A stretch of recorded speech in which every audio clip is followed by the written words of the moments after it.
결론부터 말씀드리겠습니다. 우리가 발을 딛고 있는 이 지구는 생명의 유일한 발상지가 아닐 가능성이 매우 높습니다.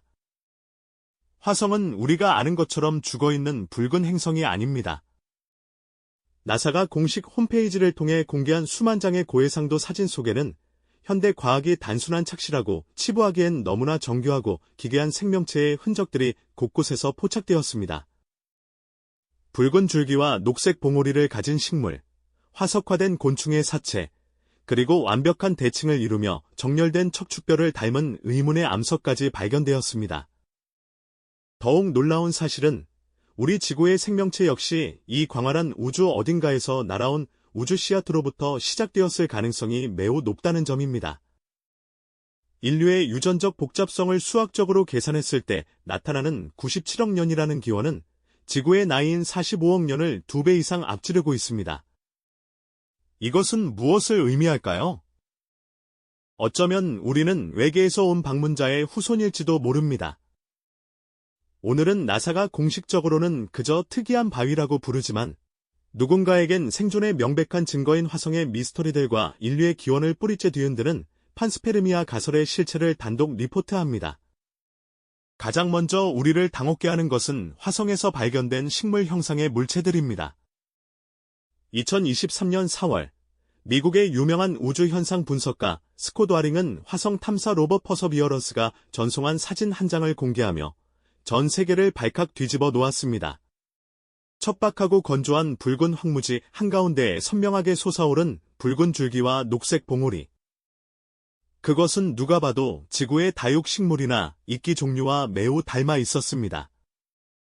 나사는 이를 두고 화성의 바람과 모래가 만들어낸 특이한 암석 지형이라고 설명했지만 이와 유사한 형태는 이번이 처음이 아닙니다. 이미 2020년에도 이른바 하얀 장미라고 불리는 봉오리 형태의 물체가 포착된 적이 있으며 2017년 큐리오시티 로버는 화석화된 나무줄기처럼 보이는 거대한 구조물을 발견하기도 했습니다. 화성에 한때 거대한 바다와 강이 존재했으며 지금도 지표면 아래의 액체 상태의 물이 흐르고 있다는 연구 결과가 사실로 드러난 지금, 이 물체들이 과거 화성이 풍요로웠던 시절의 마지막 유산이거나 혹은 혹독한 방사능과 저온 환경에 적응해 오늘날에도 자라나고 있는 화성 자생 식물의 가능성을 우리는 진지하게 고민해봐야 합니다. 나사는 왜 이 사진들에 대해 함구하거나 단순히 빛에 의한 착시라는 말만 되풀이하는 것일까요? 식물뿐만이 아닙니다. 더 충격적인 보고는 곤충의 흔적에서 나옵니다. 오하이오 대학교의 명예교수이자 곤충학자인 윌리엄 로모저 박사는 수년간 나사의 화성 사진들을 현미경 수준으로 분석한 끝에 날개와 다리, 더듬이를 가진 곤충 형태의 생명체 흔적을 다수 발견했다고 주장하며 학계에 논문을 발표했습니다. 그는 화성의 바위 틈새에서 포착된 이 개체들이 단순한 돌이 아니라 지구의 절지동물과 유사한 생체 기관을 가진 생명체라고 확신했습니다. 로모저 박사는 사진 속 물체들이 주변 암석과는 확연히 다른 질감을 가지고 있으며 일부 사진에서는 마치 로버의 움직임에 반응의 자세를 바꾸는 듯한 살아있는 곤충의 모습까지 포착되었다고 덧붙였습니다. 특히 2023년 큐리오시티가 촬영한 게일 크레이터 능선의 사진은 압권이었습니다. 일정한 간격을 두고 사선 방향으로 날카롭게 솟아오른 돌출부들은 마치 고대 생물의 척추뼈가 오랜 세월 침식되어 외부로 드러난 듯한 형상을 하고 있었습니다.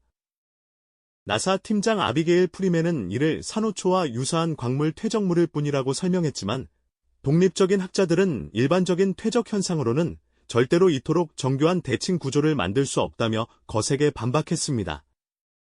만약 이것이 정말 고대 생물의 유골이라면 화성은 우리가 상상하는 것보다 훨씬 더 복잡하고 거대한 생태계를 가졌던 제2의 지구였을지도 모릅니다. 여기서 우리는 화성을 넘어 더 근본적이고 심오한 질문을 던져야 합니다. 지구의 생명체는 정말 이 땅에서 처음 시작된 것일까요? 2013년 셰필드 대학교의 밀턴 웨일라이트 교수는 성층권 27km 지점까지 특수 풍선을 띄워 살아있는 유기체를 수집하는 데 성공했습니다. 영하 50도의 극한 환경과 희박한 공기 속에서도 살아남은 이 규조류는 지구 지상에서는 결코 발견되지 않는 미지의 종이었습니다. 그는 이 생명체가 유성우가 쏟아질 때 우주에서 지구로 유입된 외계 생명체의 명백한 증거라고 주장했습니다. 이것이 바로 판스페르미아 가설, 즉 우주 범종설입니다.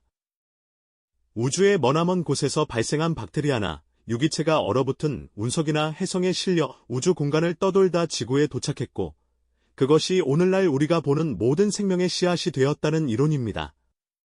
실제 지구 최강의 생물이라 불리는 물곰, 즉 완보동물은 우주의 완벽한 진공 상태와 강력한 방사능 속에서도 죽지 않고 살아남는 경이로운 생존력을 보여줍니다. 하버드 대학의 아비 로브 교수는 물곰이 아주 머나먼 과거의 다른 행성에서 옮겨온 외계 생명체의 후손일 수 있다는 파격적인 견해를 내놓기도 했습니다. 인류의 DNA 속에 새겨진 복잡한 암호는 우리가 사실 지구라는 인큐베이터에서 태어난 고독한 존재가 아니라 광활한 우주의 자손임을 강력하게 암시하고 있는지도 모릅니다. 그렇다면 만약 우주 어딘가에 우리보다 수만 년 앞선 문명이 실제로 존재한다면 그들과의 만남은 인류에게 어떤 미래를 가져다 줄까요? 영국의 천재 물리학자 스티븐 호킹 박사는 세상을 떠나기 전까지 외계 문명과의 무분별한 접촉을 극도로 경계했습니다. 지구의 역사가 증명하듯 기술 격차가 큰 두 문명의 만남은 항상 약한 쪽의 처참한 파멸로 끝났기 때문입니다. 우리는 19세기 뉴기니 섬 원주민들이 유럽의 비행기를 처음 보고 그것을 신이 보낸 선물로 착각해 숭배했던 화물 숭배의 역사를 기억해야 합니다. 고도로 발달한 외계 기술은 우리에게 마법이나 신의 기적으로 보일 것입니다. 어쩌면 그들은 이미 우리를 관찰하며 인류가 스스로의 폭력성을 극복하고 정신적 성숙을 이룰 때까지 기다려주고 있는지도 모릅니다. 하지만 그들이 만약 자원을 약탈하기 위해 행성을 사냥하는 적대적 존재라면 인류의 문명은 단 한 번의 질량 무기 타격으로 허무하게 종말을 맞이할 수도 있습니다. 우주는 우리가 상상하는 것보다 훨씬 냉혹하고 고요한 어둠의 숲일지도 모릅니다. 화성에서 발견된 기괴한 식물의 형상과 성층권에서 포착된 외계 유기체들. 이 모든 파편 같은 조각들은 결국 하나의 거대한 진실을 가리키고 있습니다.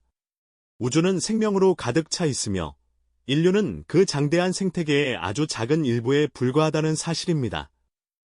나사가 숨기고 있는 진실이 무엇이든 우리가 우주를 향해 눈을 돌리는 순간 인류의 역사는 지구 중심주의라는 좁은 틀에서 벗어나 우주적 관점으로 진화하게 될 것입니다. 화성의 붉은 먼지 속에 깊이 묻힌 저 뼈의 진짜 주인은 누구일까요? 그리고 우리는 정말 우주 너머에서 온 방문자들의 후손일까요? 그 해답을 찾아가는 여정은 이제 막 첫걸음을 뗐을 뿐입니다. 우리의 호기심이 멈추지 않는 한 우주는 언젠가 그 거대한 비밀의 문을 열어줄 것입니다. 오늘 리포트가 여러분의 우주적 상상력을 자극했다면 좋아요와 구독 부탁드립니다. 다음 시간에도 더 소름 돋는 우주의 진실과 유익한 정보로 찾아오겠습니다. 우주의 진실을 찾는 여정, 우주 리포트였습니다.